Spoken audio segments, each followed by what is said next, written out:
Bonjour, Florence Lardet, je suis herbaliste, j'ai donc quelques connaissances en botanique et j'ai créé mon propre centre de formation il y a 4 ans, apothicaire. L'objectif c'est notamment de former des éleveurs à d'autres pratiques que les pratiques courantes. Donc on retrouve des formations autour de l'utilisation de l'argile ou des plantes comme complément alimentaire, mais également d'autres formations autour de l'acupuncture, etc., avec des spécialistes.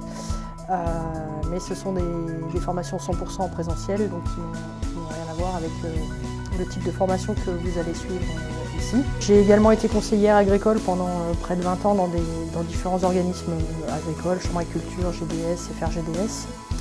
Donc j'ai également des connaissances en élevage. Voilà, assez solide, et puis je suis fille d'éleveur, donc voilà, un petit peu un parcours où je peux avoir des connaissances aussi bien en production animale qu'en production végétale.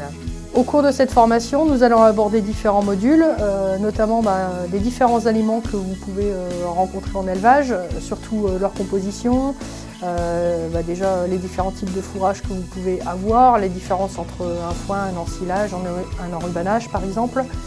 Les différents céréales que vous pouvez utiliser avec leurs spécificités. Vous retrouverez également les différents oléagineux et protéagineux.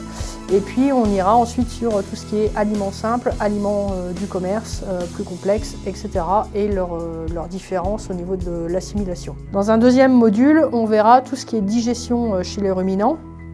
Donc avec une partie anatomie de l'appareil digestif et une partie fonctionnement, c'est-à-dire qu'est-ce qui se passe aux différentes étapes de la digestion, quand est-ce qu'on a une digestion plutôt chimique, quand est-ce qu'on a une digestion plutôt mécanique. On fera dans un module 3 un zoom sur vraiment les spécificités du rumen, avec notamment toutes les bactéries qui habitent cet endroit et qui sont responsables d'une digestion très particulière. Vous aurez ensuite dans un module numéro 4 la digestion chez le cheval, donc toujours pareil, vous retrouverez l'anatomie de l'appareil digestif, puis une partie sur qu'est-ce qui se passe, à quel endroit et qu'est-ce qui est important sur le cheval, pourquoi il ne faut pas lui donner de l'alimentation de la même manière qu'un ruminant ou qu'un autre monogastrique, parce qu'il a aussi des spécificités.